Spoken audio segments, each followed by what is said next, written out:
All right. So, did everyone have coffee? Because okay, good. So you won't fall asleep.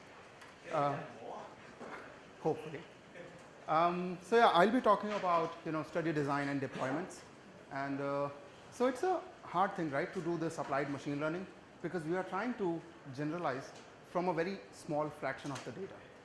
We have like maybe if it's a big study in Ubicomp, then you will have 30 participants. If it's a really big study, then you'll have 50 participants or maybe 100 participants. But we are trying to say that whatever you are doing with, let's say, those 100 participants would generalize to the the overall audience, which might be a billion people. So it's a hard problem to make that generalization. And the main thing that I want to say here is there is no secret sauce and there are no shortcuts. So if you think that I'll today tell you something which you can then use as a pipeline to do all of your projects, that's not going to happen. Uh, no secret sauce. Yeah, session over. Uh, every time it will depend, and it being in this case study design, but you can apply it to everything that we'll talk about, the algorithm, the evaluation, all of those things. It will depend on the problem that you are having, but at the same time on the phenomena that you are trying to sense. So for example, assume we are trying to detect what you are eating.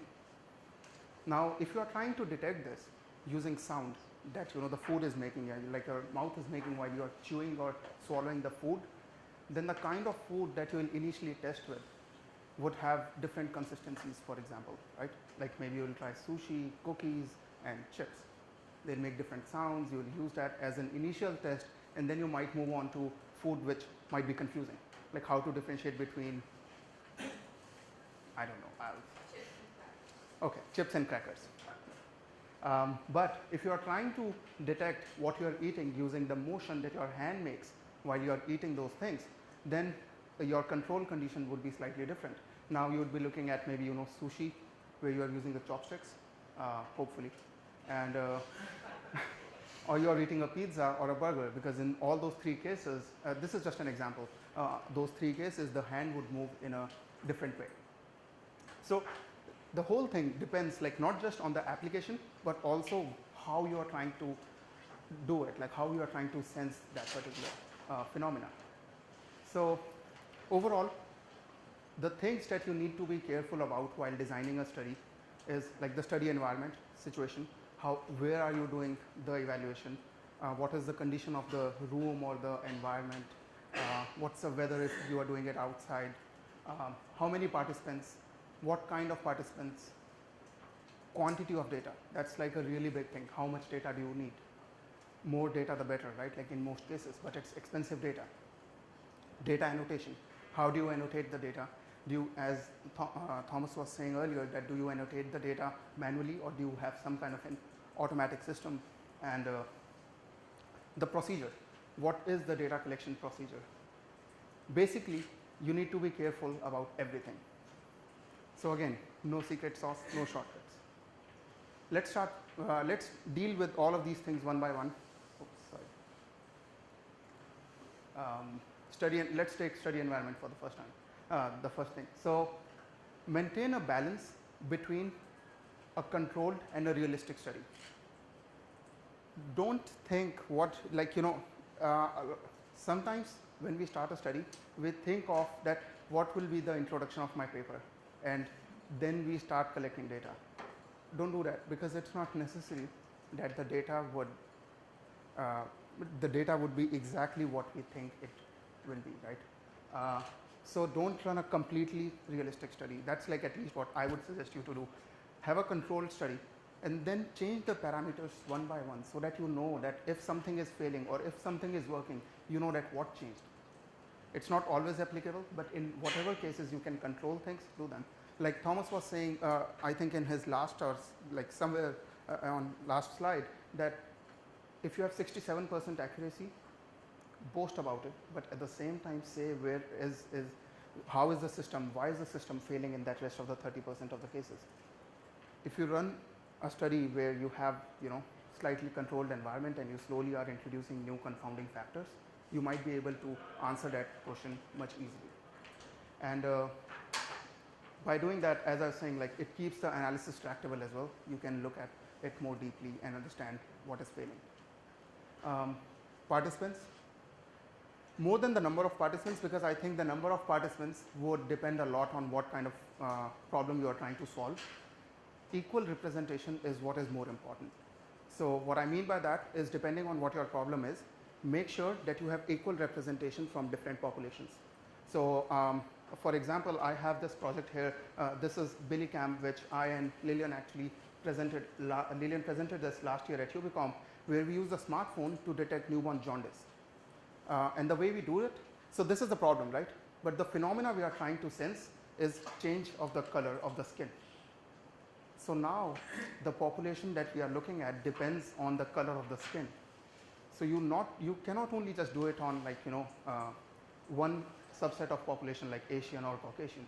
You need to do it across the board. You need to make sure you have enough data for each of that population. Another example could be if you are doing activity recognition using hand, like, the same thing, like what you are eating using the hand motion. Make sure you have participants who are left-handed and right-handed. If your algorithm is completely optimized for having the band on the left hand, what happens when someone like me with the right hand comes in, right? So keep those things in mind. One important thing, at times it is not important to have all that equal representation across the whole board for that very first paper that you are writing. Whatever I am saying here is necessary for the whole project, but the whole project does not necessarily needs to be that first paper. I know it's kind of like going the other way around, but what I'm trying to say here is make sure you have enough representation and enough data, and the methodology is there for the whole project. But at times, for example, like, if you take the case of Ubicomp, if you need equal representation from all the populations, then basically you need to deploy this project throughout the world to get, like, all kinds of color of skins and races, which might not be possible for that very first paper. It's completely fine to do a proof of concept and then later build on top of it to have the final system ready. But even for that proof of concept paper, just make sure that you follow the right procedure. And we'll talk about a lot of those things, but that's a basic thing that I wanted to get across here. The next thing is how much data. And again, we can have as much data as we want, but the data for machine learning, applied machine learning, is much more expensive. In the usual machine learning, a lot of times you are looking at different web services or data that is already there online. You are maybe looking at news articles and things like that. In those cases, the data is usually not that expensive, but for us it is more expensive because we actually have to deploy the system, collect the data, and if you are doing something like health sensing, then you might be collecting data in hospitals where you are not collecting the data directly. You are actually having some nurse or medical practitioner collecting that data. So the data is very expensive, so you need to maintain a balance as to that how much data is enough for you to be able to achieve a good enough analysis. So how would you do that? How do you figure out how much data is enough? The main thing is, don't treat it as a black box. Don't think that, okay, I'm solving this problem, I read that paper and I'm detecting some gestures. Someone else detected gestures, it was submitted to Kai, they had 16 participants. Seems like a good thing. In last 10 years, everyone was doing 16 participants. I'll recruit 16 participants, collect the data, run it through SVM, because 8 of those 10 papers also had SVMs overrunning window, and you get some numbers and you publish that. That's not the right approach, and Thomas, as Thomas was saying earlier, that's why we are doing this tutorial. Don't treat it as a black box, and the data as well would depend on the algorithm that you are using. So does everyone know what's the difference between parametric and non-parametric algorithm? Does anyone not know the difference?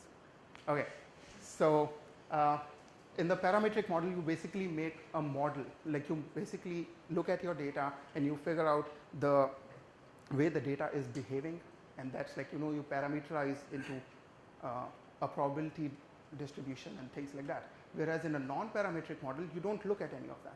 You basically are doing pattern recognition. So so KNN, for example, is a non-parametric model where you are just seeing that, okay, I get this new data, what is it most similar to? So you're not making any parameter, you're just comparing it to the data that you have already collected. So the amount of data also depends on this, because if you're using KNN, then you are in most cases not having too much data, because then you have to not search through all of that. Like if you have a million data samples, you don't want to search through a million samples to figure out what is it most close to, or like if k is 10, then you have to find 10 closest samples, which makes the problem even harder. So it depends how much data you have would depend a lot on the algorithm that you are using. Let's look at a small example here on how data actually helps in frequencies. And a lot of you might have seen this, and this is actually a fairly trivial example, but let's still. So the green curve here is our ground truth. That's like a pattern that, or a signal that we are trying to match to. We are trying to see how well can we align our output to that. And the red line here is actually the output that we have, and it's based on the test samples that we have here, and those are these blue circles. So the ground truth is the green line.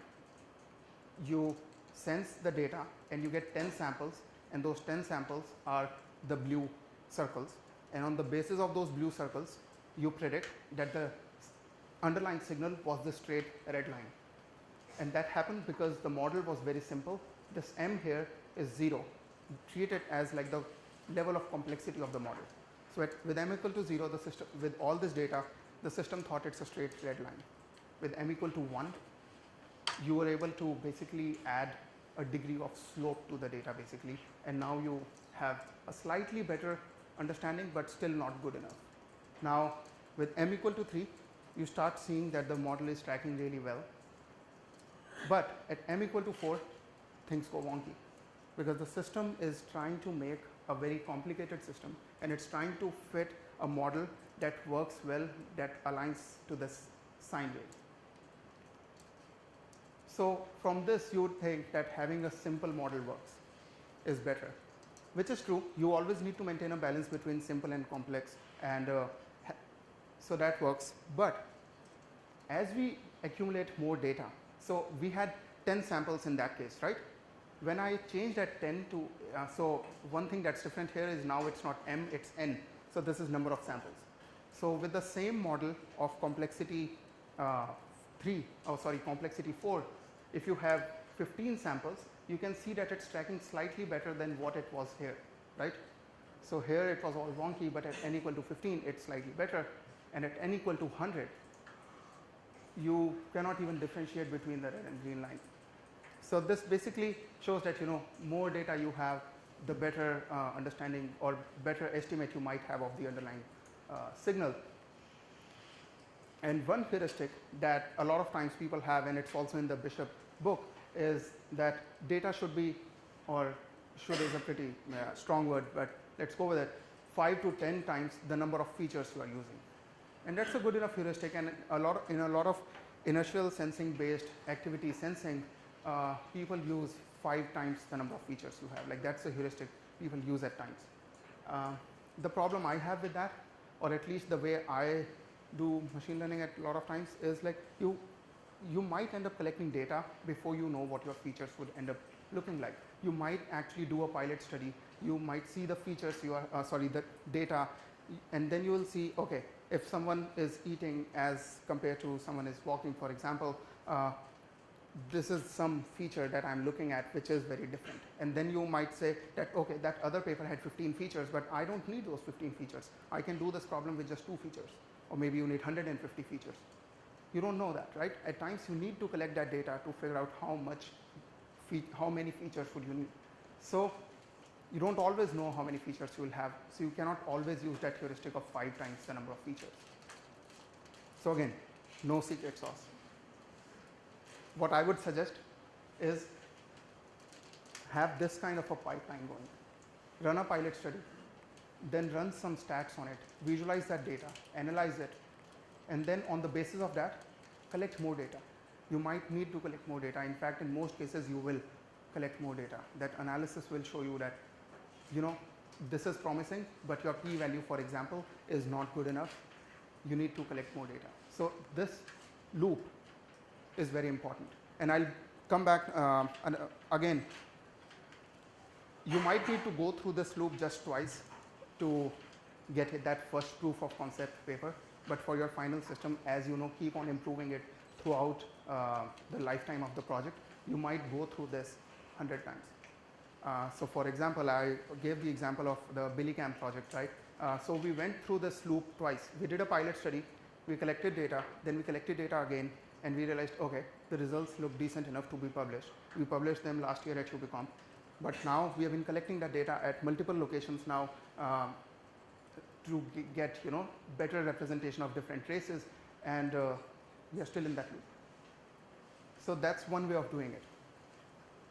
And so let's look at some of the visualizations. Like in this slide, I was saying that run some statistics and visualize and analyze the data. Let's look at some of the approaches that you can use for that. So one approach that is used a lot of times, at least in health sensing and medical domain, is bland Altman plots. Does anyone know what bland Altman plots are? Okay. So on the x-axis here we have the estimated value. So whatever your system is predicting, so you have those values on the x-axis, and on the y-axis is the percentage difference between whatever you predicted and the ground truth. And so this is some problem that we were trying to solve, and so these are all like scatter plots and every single point. So if you look at this point, so for this point the ground truth was maybe 0.65, and the error that the system has was around 10%. Okay. So this is 10% error, and this is 10% as well error. It's just like in the other direction. We haven't like did the absolute of the error here. So it's just like relative difference between the ground truth and the predicted value. So the way you use it to figure out whether you need enough data or more data or not, or whether there is any bias in your data, is, let me give you another example. So same graph with just different values. Do you see any pattern here? Anything interesting? Looks like there's a downward trend. So what does that mean? It means that as your estimated value goes up, it looks like the percent difference needs to go downward, so maybe you have a bias in it all. Yeah, exactly. So the bias is actually towards the mean. When the value that I'm trying to estimate is low, the error is high in the positive direction, and when the value that I'm trying to predict is high, then the bias, then the difference is in the negative direction. So basically, if I collect data from, let's say the values are all between 0.6 and 1, and you run the analysis and you look at the mean error might not look high, but when you do a bland Altman plot and it looks like this, look at the histogram of your responses. There is a chance that you are basically predicting the normal distribution or any other probability distribution. I that a little differently, because Okay. it seems to me as the value gets higher, you're Yeah. getting better because it's kind of funneling in closer to zero It is, on but both sides. yes, Yeah. so it's not as bad as what I'm saying, but like this is one example, and you can see it is like that, but at the same time you have that slope, right? So try to optimize for that to become like flat, because there is at least some bias in this data. Other things that you can do is power analysis, and a lot of you do this, and you have seen this in other papers, and there are a lot of algorithms depending on your problem that you can use, like t-test, chi-square, ANOVA, and all these tests. Basically what you are trying to optimize is like there is a triangle between the number of data points you have, p-value that you are getting, the f value alpha, and the effect size. So I'm not going into the detail of how you do it, but you can use the power analysis to figure out that okay, I want the p-value to be 0.05, because if it's not 0.05, then the chi and the Ubicomp community would basically say that this is not a good result. 0.051 will make it a bad result, and 0.049 will make it a good result. But that's fine.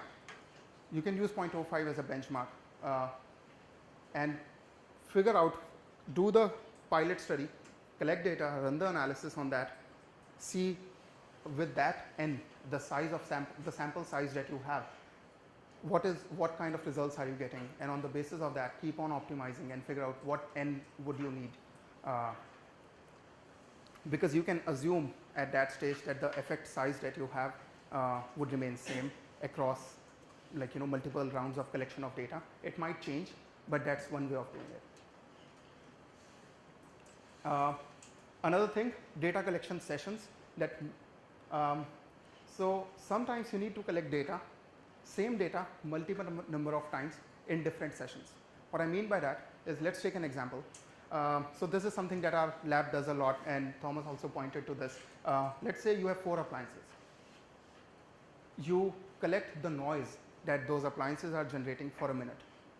Then you collect 20 instances of that. What I mean by that is, let's say I have an appliance here, the projector, and I turn it on, collect some data for a minute, turn it off, turn it on again for a minute, turn it off. I do this 20 times, and then I do this again for 3 other appliances.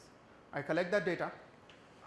Let's say I collect 2 features. I'm looking at standard deviation and mean of the waveform that I collected for that 1 minute, and I plot it. And different colors are different appliances, and you can say that, you can see that's a good enough separation, right? Like you can